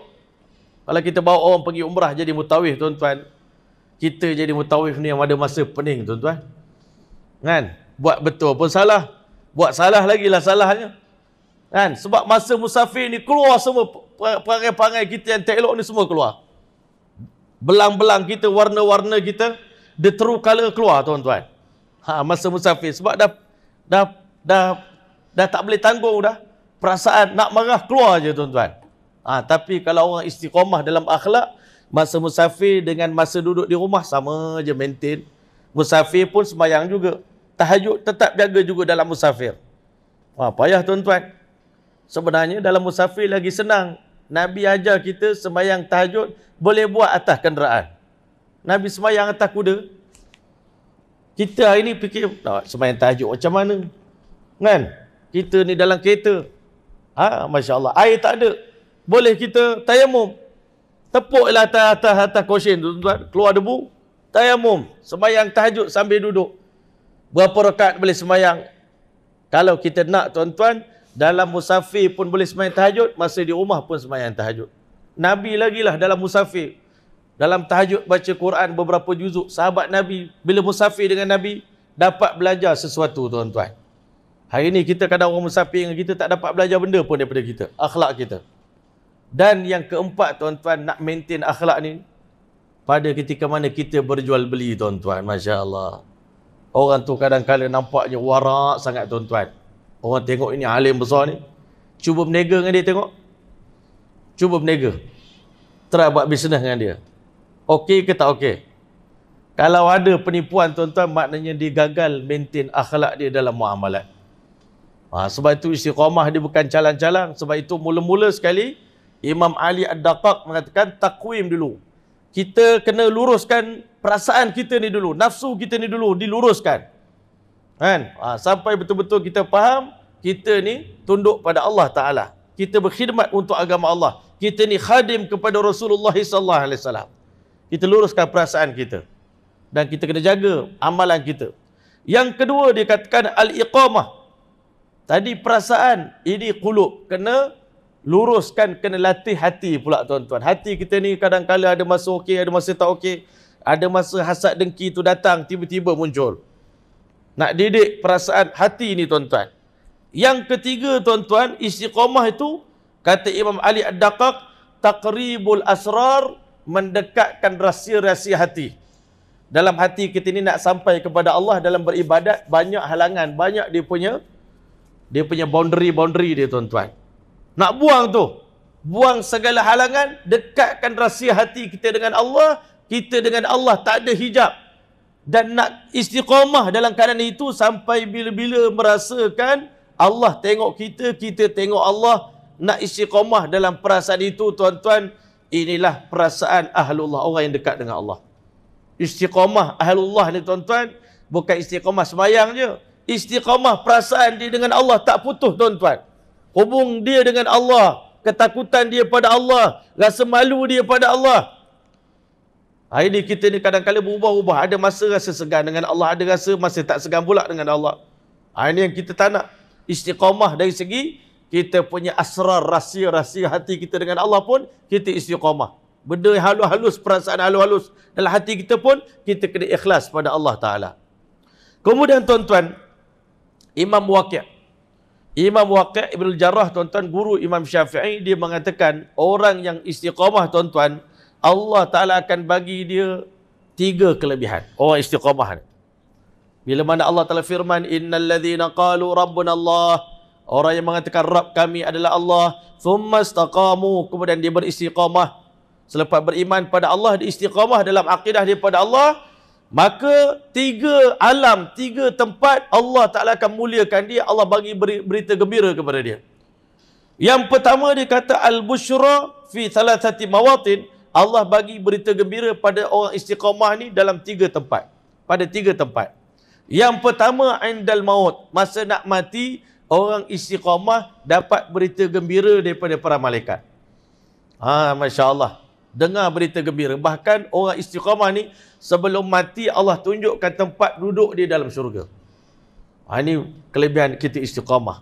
Sebab itu nak dapat istiqamah ni bukan senang, kena usaha. Kan? Salah satu daripada usahanya doalah kita kepada Allah Ta'ala, Allahumma ya muqallibal qulub. Ya Allah Tuhan yang membolak-balikkan hati dan perasaan manusia, Thabbit qulubana ala dinik. Ya Allah, tetapkan hati kami di atas agamamu, ya Allah. Biar kami sentiasa redha kepada Engkau, ya Allah. Redha kepada Islam, ya Allah. Redha kepada Nabi setiap masa sampai bila-bila. Tak pernah rasa tak redha. Ini yang kita nak doa kepada Allah. Thabbit qalbi ala dinik. Tetapkan hati kami di atas agamamu, ya Allah. Rabbana la tuzigh qulubana. Ya Allah, jangan kau palingkan hati kami, ya Allah. Ba'da idh hadaitana, setelah kami dapat hidayat, ya Allah. Kan? Wahab lana min ladunka rahmah innaka antal wahhab. Ya Allah, kurniakan rahmat ke atas kami. Sesungguhnya Engkau lah yang Maha Pemberi. Kita nak istiqamah ni tuan-tuan. Iblis kadang-kala dia membayangkan, oh kalau istiqamah ni lama. Kan? Lama nak kena istiqamah ni berat. Satu berat, yang kedua lama. Sebenarnya Masya Allah, ulama-ulama kita. Satu orang kiai daripada Indonesia, Kiai Uzairan, dia kata apa? Kita ni susah-susah kerana agama ini sampai mati aja, Pak. Kalau ditakdirkan besok kita mati, kita pulang ke rahmatullah, berarti sampai besok aja ini. Yang kita susah-susah korban-korban istiqamah ini, susah payah kerana agama ini sampai besok aja. Tak lama. Kita ni dah umur 40 tahun, anytime ya Allah boleh panggil kita nak istiqamah pun. Bukan lama, wala tamutunna illa wa antum muslimun. Jangan mati melainkan kamu mati sebagai orang Islam. Dan para sahabat Nabi pernah beritahu dalam kata-kata mereka, sahabat Nabi ni kadang-kadang percakapan mereka tu macam hadis juga tuan-tuan. Apa kata para sahabat Nabi? Falastu ubali. Kami tak pernah peduli, kata para sahabat. Hina uqtalu musliman, kami mati sebagai orang Islam. Selagi mana Allah matikan kami sebagai orang Islam, nak mati di mana pun, ala ay jambin kana lillahi masra'i, di ceruk mana pun kami nak mati, dalam tandas pun tak apa mati kalau sebagai orang Islam. Mati di mana pun, di negara mana pun, nak mati di Madinah pun okey, di negara kafir pun okey, selagi mana mati sebagai orang Islam. Yang kita takut sekarang ni kematian kita tuan-tuan, hujung usia kita. Ini kita bimbang, awalnya elok. Sebab apa? Allah Ta'ala kata baginda sallallahu alaihi wasallam, ketahuilah kamu khuliqa ibnu Adam ala tabaqatin syatta. Allah ciptakan anak Adam ini ada beberapa tabaqat, beberapa golongan, beberapa lapisan, berapa peringkat, Masya Allah, kata Nabi. Faminhum may yuladu mu'minan, sebahagian di antara kamu, di antara mereka ini, anak Adam ini dilahirkan sebagai seorang Islam, mukmin. Wa yahya mu'minan, hidup dalam dunia sebagai seorang mukmin. Wa yamutu mu'minan, dan mati sebagai seorang mukmin. Ini kategori yang terbaik di kalangan orang Islam. Ini yang kita nak cuba tuan-tuan. Dah terlanjur kita lahir sebagai seorang mukmin, hidup pun alhamdulillah sebagai seorang mukmin. Yang kita nak cuba ni pastikan berakhirnya hidup kita sebagai seorang mukmin, masya-Allah. Yang kedua, tabaqah yang kedua di kalangan umat Islam ni tuan-tuan, umat manusia ni, bukan umat Islam, adalah faminhum may yuladu kafiran. Sebagian orang dilahirkan ke dunia sebagai seorang kafir. Wa yahya kafiran, dan hidup di dunia 60-70 tahun sebagai seorang kafir. Wa yamutu kafiran, dan akhirnya mati sebagai orang kafir. Ini golongan paling rugi sekali dalam dunia ni. Dan golongan yang ketiga, itu golongan para sahabat. Faminhum may yuladu kafiran, di antara mereka dilahirkan sebagai seorang kafir. Wa yahya kafiran, hidup di dunia bertahun-tahun sebagai seorang kafir. Tetapi di penghujung hayat mereka, Allah bagi hidayah kepada mereka, dan mereka istiqamah di atas iman sampai akhir hayat. Maka Allah Ta'ala matikan mereka sebagai seorang mukmin, dan mereka jadi ahli syurga. Dan golongan yang paling kita takut, yang kita bimbang, jangan-jangan kita termasuk golongan itu. Orang beriman dia kena ada takut dan harap. Harap kita jadi golongan pertama, takut jangan jadi golongan keempat. Golongan keempat apa? Faminhum may yuladu mu'minan, dilahirkan ke dunia sebagai seorang mukmin. Wa yahya mu'minan, bertahun-tahun hidup di dunia, ayah didik jaga sembahyang, ayah suruh kita mengaji Quran, ayah didik kita dengan agama, tetapi disebabkan salah pergaulan kita, salah jalan yang kita tempuh, kita tak ambil jalan istiqamah tuan-tuan, kita terpengaruh dengan hasutan dunia, hasutan iblis, akhirnya wayamutu kafiran, mati sebagai seorang kafir. Ini kita takut. Mudah aja alasan nak murtad tuan-tuan. Saya kembali kepada agama nenek moyang saya. Dalam agama ini, saya ni dianggap sebagai dewi. Orang anggap dia dewi, dewa, habis. Tinggal Islam. Mudah sekali di akhir zaman ni tuan-tuan, umat Islam tinggalkan iman dengan begitu mudah sekali, berpagi-pagi sebagai seorang Islam dan berpetang-petang sebagai seorang yang kafir pada Allah. Tak ada istiqamah. Yabi'u dinahu bi'ardin minad dunya. Umat aku boleh jual agama Islam ni dengan ketulan-ketulan dunia. Tak ada istiqamah tuan-tuan umat akhir zaman. Sebab apa? Iman yang ada di dada kita ni iman warisan. Iman yang kita dapat secara percuma. Tak ada susah payah pun di atas iman ini. Sebab itu kita tak kisah pun iman kita, akidah kita tergadai ataupun tidak.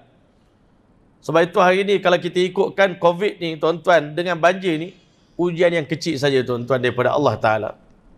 Sahabat Nabi dulu, ada di antara mereka yang mengadu kepada Rasulullah sallallahu alaihi wasallam, ya Rasulullah, doalah kepada Allah, Allah bagi kemenangan pada Islam dengan segera. Nabi sallallahu alaihi wasallam beritahu, ketahuilah wahai sahabat-sahabatku, di antara umat-umat terdahulu, ada di antara mereka yang kerana agama, kerana iman, mempertahankan iman, mereka disikat dengan sikat besi sampai tanggal daging-daging daripada tulang mereka. Tapi mereka tetap istiqamah dalam agama. Ada di antara umat terdahulu sebelum kita yang digergaji sampai terbelah dua kepala di badan dia, bercerai badan tuan-tuan. Tetapi mereka tak tinggalkan Islam. Kita dengar cerita Masyitah tuan-tuan, tukang sikat rambut anak perempuan Firaun. Dicampak anak dia 5 orang dalam api. Dan dia pun terjun dalam api. Tetapi dia istiqamah dalam agama. Walaupun terpaksa berhadapan dengan kematian. Hari ini kalau kita tidak buat usaha atas iman, tak buat usaha atas akidah kita, keyakinan kita pada Allah, orang tak paksa pun tinggal Islam, kita dengan sukarela tinggalkan agama ni tuan-tuan. Tak ada orang paksa pun, tak ada orang letak pisau pun. Tak ada orang bagi amaran apa pun. Tinggal dengan sukarela, gembira pula, bangga pula.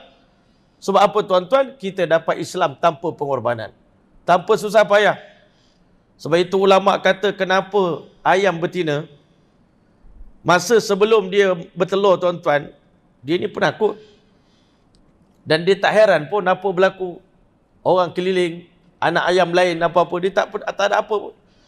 Tapi kerana dia dah buat sedikit pengorbanan pada saat dia bertelur tuan-tuan, dia duduk di atas telur dia selama 22 hari, ketika mana orang lain sibuk kulu kilir, dia terpaksa tak makan, tak minum, tak berehat, tak cukup tidur. Berkorban untuk telur dia. Sama kita dengan Islam ni tuan-tuan, dengan agama ni. Kalau kita banyak korban untuk agama, ketika mana orang lain sedang bersonok kulu kilir, kita mempertahankan agama, mempertahankan masjid, mempertahankan perintah Allah, mempertahankan sunnah Nabi.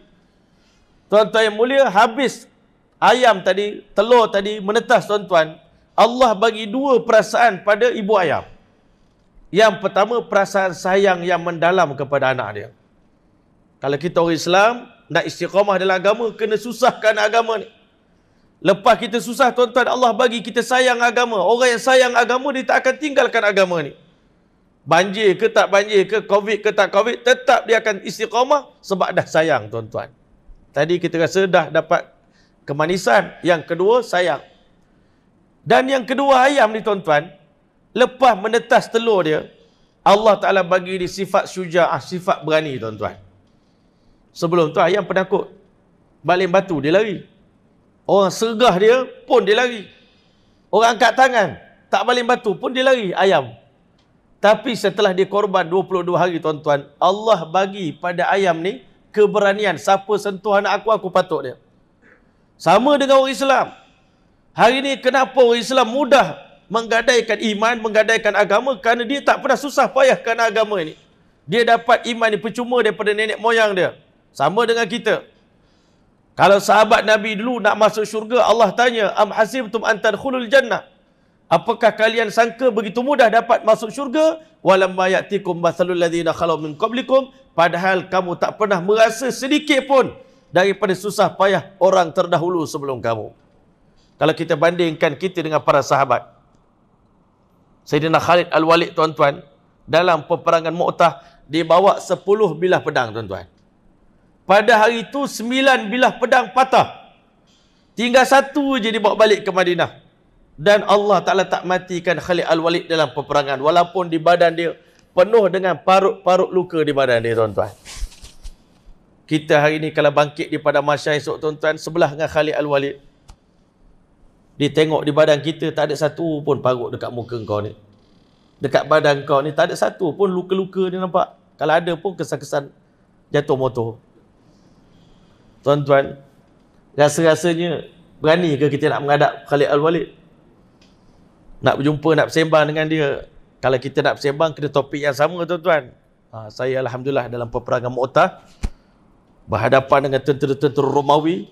Saya waktu itu habis badan saya luka, 9 pedang saya patah, 1 saya bawa balik. Allah telah kekalkan saya hidup kerana saya ni Saifullahil Maslulah, pedang Allah yang terhunus. Sebab Allah telah tak matikan saya di jalan Allah. Tapi hakikat sebenarnya, kalau ikut memang saya ni mati bila-bila dah. Kenapa Allah Ta'ala bagi saya yang mendalam kepada Khalid Al-Walid pada agama? Badan dia ni luka kerana agama, tuan-tuan. Kita hari ni, kenapa kita relax? Tengok agama Islam begitu begini, tuan-tuan. Kita kata bila Islam dalam keadaan bahaya, tuan-tuan, kita kata ini bukan kerja saya, ini Jabatan Agama punya kerja. Ini kerja Yadim lah, kerja orang dakwah, Yayasan Dakwah Islamiah. Ini kerja Tuan Qadi.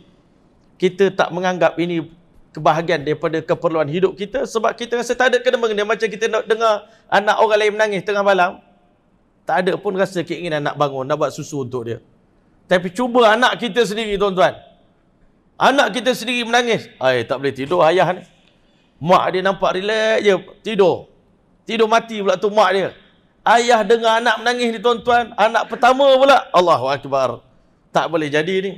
Ayah tak pernah bangun pagi pun kena bangun pagi buat susu, tukar pampers, tuan-tuan. Kenapa? Itu anak kita. Tuan-tuan yang mulia, kata Imam Waqi', sambung lagi. Orang yang istiqamah dapat berita gembira yang pertama waktu mati, Allah Ta'ala hantar sekumpulan malaikat datang menghiburkan mereka. Bagi berita gembira. Bahkan kata Nabi, dalam apa yang saya dengar daripada alim ulama cerita, pada hari mati Allah datangkan 60 orang malaikat datang daripada syurga Allah Ta'ala, membawa di tangan kanan mereka bunga-bunga raihan, dan mereka memikul sebuah kain kafan yang diperbuat daripada sutera yang begitu halus, disalut di lumur dengan kasturi yang bernama hanut, dibentangkan di tepi satu orang yang soleh, yang istiqamah, yang beriman pada Allah, yang menjaga agama Allah Ta'ala sampai akhir hayat dia. Tuan-tuan, malaikat tadi kata kami datang untuk memberi khabar gembira kepada Tuan. Dalam ramai-ramai umat Islam di dunia ni, Tuan adalah salah seorang calon ahli syurga. Maka malaikat tadi mula menceritakan nikmat demi nikmat syurga kepada orang tadi. Kami baru pergi syurga Tuan tadi. Alhamdulillah, dia punya tasik dia, dia punya kolam dia, bidadari dia, wildan dia, istana dia, kebun dia, buah-buah dia sedang masak ranum. Tunggu Tuan masuk je. Tak lama dah Tuan ni nak masuk syurga Allah Ta'ala. Akhirnya, tuan-tuan, orang yang menghadapi sakaratul maut, kata Siti Aisyah, semua orang takut mati. Tak ada orang yang tak takut mati. Macam mana kita hari ni cakap, semua orang takut bini, tak? Tak ada orang tak takut bini, semua orang takut bini. Sama juga manusia ni, semua takut mati. Tak ada yang tak takut mati. Sedangkan Nabi SAW beritahu, man ahabba liqa Allah, siapa yang rindu nak berjumpa dengan Allah, ahabballahu liqa'u, Allah pun rindu nak jumpa dengan dia. Kan kita tanya hati dan perasaan kita, ada tak rasa rindu nak jumpa dengan Allah sekarang ni? Ada tak perasaan rindu nak jumpa dengan Rasulullah SAW di hati kita?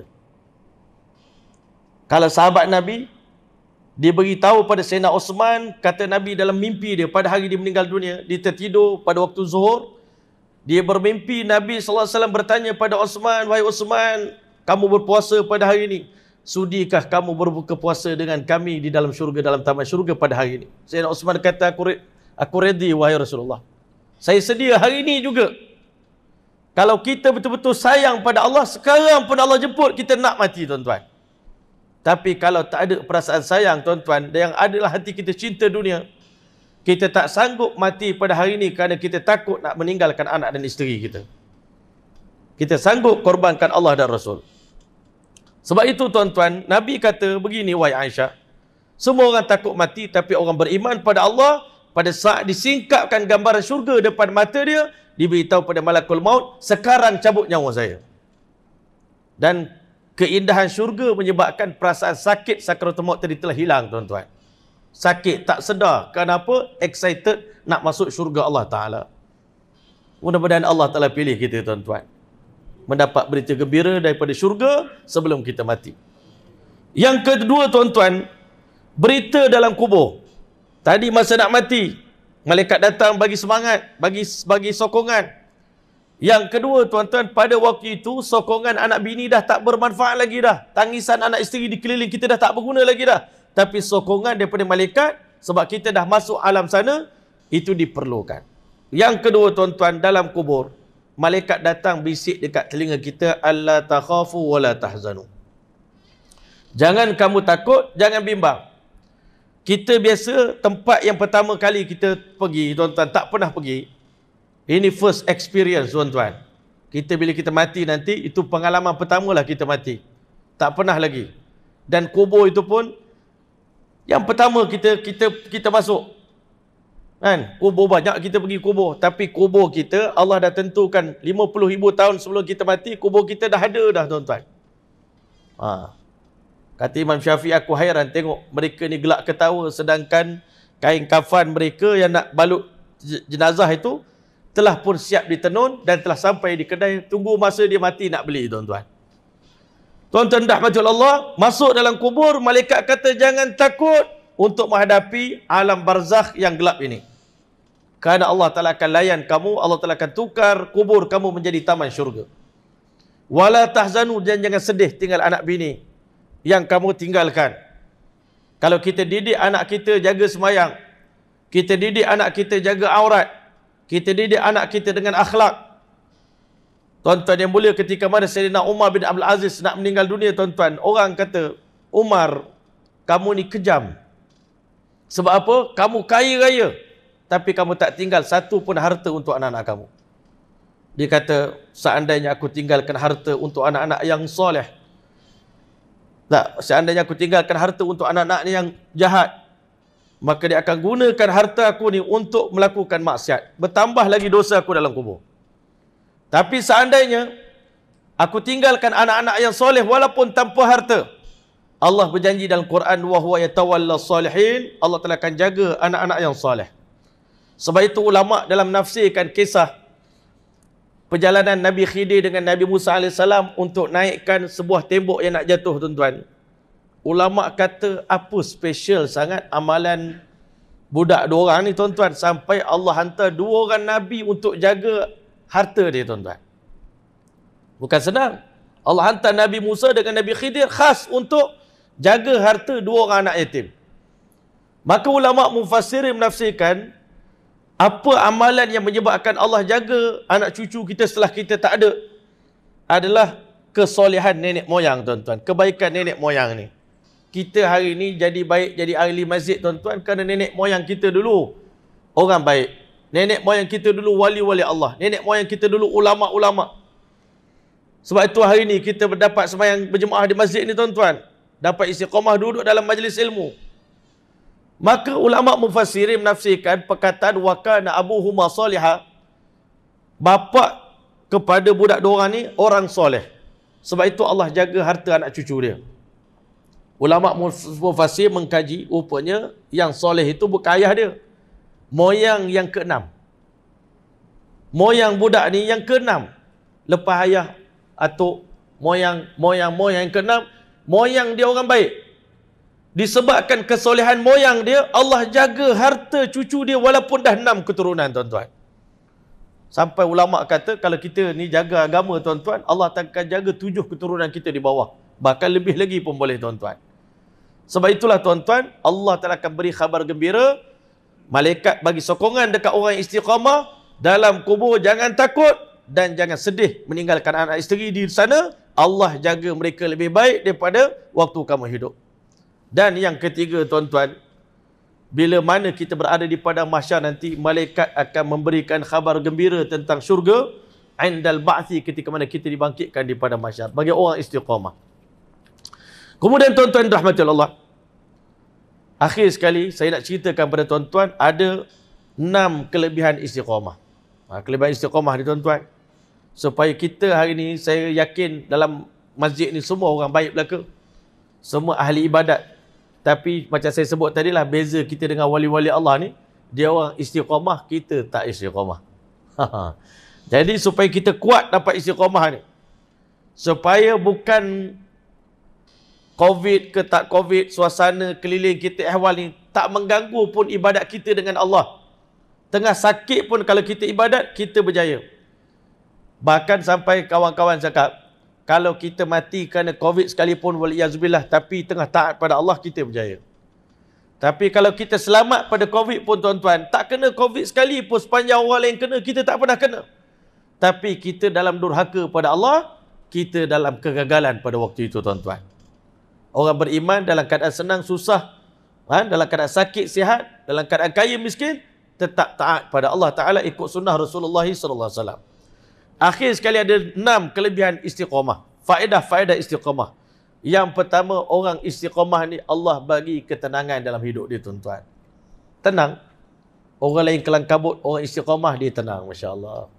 Sampai waktu semayang, semayang kita insya-Allah. Sampai pergi waktu umrah, umrah kita. Tak kelang kabut hidup orang yang istiqamah ni dalam ketenangan. Relax, Masya Allah. Allah bagi kebahagiaan dalam hidup dia. Yang kedua, tuan-tuan rahmati Allah, orang istiqamah ni tuan-tuan, Allah Ta'ala bagi berita gembira. Tadi ulang balik. Berita gembira sebelum dia mati. Allah Ta'ala bagi. Yang ketiga tuan-tuan, orang istiqamah dapat persahabatan dengan malaikat. Malaikat berkawan dengan kita daripada kita hidup sampai kita mati. Kita sebenarnya sahabat kita ni ada dua. Sahabat yang kita nampak, sahabat yang tak nampak. Sebenarnya banyak sahabat tak nampak ni tolong kita. Malaikat-malaikat ni tolong memudahkan kerja kita, melancarkan kerja kita. Malaikat ni kata, masa kamu duduk dalam majlis ilmu, kami bersama dengan kamu. Semayang berjemaah pun, kita semayang sama-sama. Kamu buat umrah tawaf pun, kita sama-sama tawaf. Kamu sakit, kami ziarah kamu sakit. Kamu buat kerja, kami yang diarahkan oleh Allah memudahkan kerja kamu. Waktu kamu berdoa kepada Allah, kami diarahkan untuk aminkan doa kamu. Waktu kamu buat baik, Allah perintahkan kami istighfarkan untuk kamu. Kamu tidur di tengah malam, kamu amalkan sunnah Nabi, Allah hantar malaikat untuk teman kita sampai ke pagi. Tuan-tuan yang mulia, malaikat adalah sahabat kita di dunia dan di akhirat. Dan malaikat kata, dalam keadaan kamu susah, kami lagi akan menemani kamu. Kami tak akan biarkan kamu dalam ketakutan. Sebab itulah tuan-tuan, orang istiqamah dapat wilayatul malaikah, pertalian, persahabatan dengan para malaikat. Masya Allah. Hak ni benda yang orang tak boleh nak ni. Sampai kawan saya dia cakap, tuan-tuan yang mulia, kita hari ni nak jemput orang besar-besar datang ke rumah kita tuan-tuan, rasanya mustahil. Benda kita orang biasa tuan-tuan. Ya, kita orang biasa. Bukan somebody, tak ada siapa kenal kita. Kalau kita jemput orang datang pun, kenduri kahwin anak-anak kita, ada orang datang, ada orang tak datang. Tapi dikata satu amalan yang kalau kita buat dalam rumah kita tuan-tuan, insya-Allah kita boleh jemput malaikat bila-bila masa datang ke rumah kita. Macam masjid kita ni lah. Kita boleh jemput malaikat anytime datang ke masjid kita, hari-hari pun boleh. Iaitu bila mana kita wujudkan majlis ilmu dalam masjid, dalam rumah kita tuan-tuan. Bila kita adakan majlis ta'lim di rumah kita, bacaan hadis di rumah kita, bacaan Quran di rumah kita, zikrullah di rumah kita, sembahyang tahajud di rumah kita. Kita menjemput malaikat-malaikat datang ke rumah kita. Bila malaikat datang, iblis lari daripada rumah kita tuan-tuan. Syaitan lari. Rumah yang dibacakan Al-Quran, syaitan lari. Rumah yang di dalamnya orang sembahyang tahajud, syaitan lari. Rumah yang di dalamnya kita adakan majlis ilmu, syaitan lari. Panggil ustaz-ustaz mengajar di rumah kita tuan-tuan. Barakah datang. Kalau boleh tuan-tuan, banyak jemput ulama-ulama datang makan di rumah kita tuan-tuan. Allahu Akbar. Ini amalan yang sangat kurang. Sampai kawan-kawan kita buat contoh hari ini, kenapa kedai mamak maju tuan-tuan. Lepas habis kuliah, ajak ustaz makan kedai mamak. Jadi berkat ustaz tu semua pergi kat kedai mamak. Mamak kaya tuan-tuan. Tapi kalau kita bawa ustaz, saya tak bagi ustaz makan kedai mamak malam ni. Ustaz kena makan kat rumah saya. Saya nak ustaz doakan lepas makan, keberkatan untuk anak isteri saya. Sebab tu orang selalu jemput ulama datang makan di rumah tuan-tuan. Anak dia semua jadi tuan-tuan. Anak semua jadi soleh, anak yang baik. Baru dia sahabat saya tuan-tuan di Jerantut, anak dia Masya Allah. Kecil lagi umur, darjah 1, darjah 2 tuan-tuan. Hafal nasab Nabi SAW daripada Muhammad bin Abdullah sampai Nabi Ibrahim. Umur baru 8 tahun. Tak ada benda yang dia buat. Jumpa orang, Maulana doakan saya jadi anak yang soleh, beriman pada Allah, saya doakan Maulana jadi ahli syurga, ustaz berjaya dunia akhirat, dijaga oleh Allah. Itu ayah diajar. Minta doa pada ulama dan doakan untuk orang alim, tuan-tuan. Ini hebat, tuan-tuan, bila kita jaga. Sebab itu, orang yang istiqamah ni, tuan-tuan, Allah bagi dia dapat berkawan dengan para malaikat. Dan yang keempat, tuan-tuan, bila malaikat datang, automatik syaitan lari daripada kehidupan kita. Orang istiqamah, syaitan tak lagi, dan syaitan panas dengan dia dan tak boleh nak berkawan. Sebab tu Sayyidina Umar radhiyallahu anhu, syaitan tak boleh jalan di jalan mana yang Umar lalui, tuan-tuan. Dan yang kelima, tuan-tuan, orang istiqamah ni mendapat keampunan daripada Allah. Kan? Maghfirah, doa maghfirah daripada malaikat. Bahkan para malaikat ni, setiap orang yang keluar daripada rumah untuk buat kerja kebajikan, tuan-tuan, didoakan keampunan oleh para malaikat. Hatta ikan dalam laut, semut-semut dalam sarang akan mendoakan keampunan untuk manusia yang keluar daripada rumah dengan niat untuk ajar kebaikan pada orang lain. Luar biasa, tuan-tuan. Semut pun doakan keampunan, maghfirah untuk dia. Dan yang terakhir sekali, tuan-tuan, orang yang istiqamah ni, Allah Ta'ala akan bagi dia murah rezeki. Sebenarnya, Masya Allah, istiqamah dalam dunia pun, macam saya sebut tadi, nega istiqamah. Orang lain tutup, kita buka, tuan-tuan. Kan? Kalau kita tengok orang Cina-Cina, tuan-tuan, kedai dia bukan lawa sangat pun. Tapi sampai sekarang, daripada dulu dia menega jual barang, pen baju dia jual. Kan? Kalau dia jual pen baju, dia jual barang-barang kecil-kecil aluh-aluh yang kita nak perlukan, ketik kuku. Sampai sekarang dia jual benda yang sama. Dia tak tukar-tukar, tuan-tuan. Orang Melayu kita ni 3 bulan nega kedai makan, lepas tu 3 bulan pergi tengok tak jalan, tukar pula menega lain pula. Tak istiqamah dalam satu benda. Dan dalam agama, dalam beribadat pun tak istiqamah juga, tuan-tuan. Sekejap okey, sekejap tak okey. Sampai anak bini kita pun boleh kenal, ni abang kau ni, dia tengah jos ni, tengah semangat ni. Kan, lain macam nampak dia hari ni. 3 hari lepas tu nampak KO pula, tuan-tuan. Tidur je dah panjang. Tuan-tuan. Jadi, orang yang istiqamah ni akan dapat murah rezeki. Jadi, kan itulah insya-Allah Ta'ala, mudah-mudahan sama-samalah kita berazam. Bukan kita nak perli siapa-siapa, tetapi tajuk kita ni insya-Allah, pandemik, Masya-Allah, pandemik COVID-19 ini, Masya-Allah, istiqamah selepas berlakunya wabak ini benda yang sangat penting, tuan-tuan, kerana kita tengok di mana-mana pun di seluruh Malaysia terutamanya, hari ini kerana dah 2 tahun tak sembahyang Jumaat, 2 tahun tak sembahyang dengan berjemaah, hari ini sampai hari ini bila masjid dah buka pun, orang rasa macam masjid tak buka lagi. Kan? Dah hilang istiqamah, dah hilang semangat nak beribadat. Hari inilah kita kena sama-sama hangatkan kembali. Kita kena sama-sama mengajak, memujuk kawan-kawan kita yang dah dulunya istiqamah sembahyang dengan kita.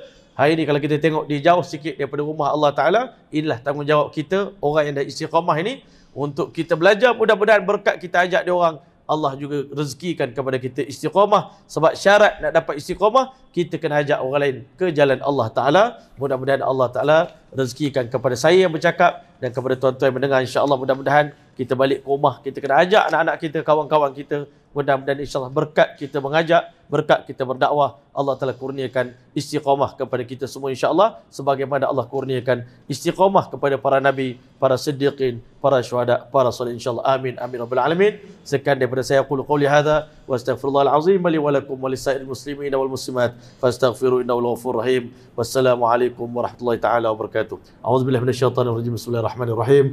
Allahumma ja'al jam'ana hadha jam'an marhuma wa tafarruqana min ba'di tafarruqan ma'suma wa la ta'al fina wa la minna syaqiyan wa la mahruma bimannika wa fadlika wa karamika bi rahmatika ya arhamar rahimin. Allahumma jammilna bil 'afiyati was salamah wa haqqiqna bit taqwa wal istiqamah wa a'idna min mujibatin nadamah fil hali wal ma'ali innaka ala kulli syai'in qadir. Wa sallallahu ta'ala ala khair khalqi Muhammad wa ala alihi wa sahbihi wasallam. Subhana rabbika rabbil izzati amma yasifun wa salamun alal mursalin walhamdulillahi rabbil alamin. Taqabbalallahu minkum.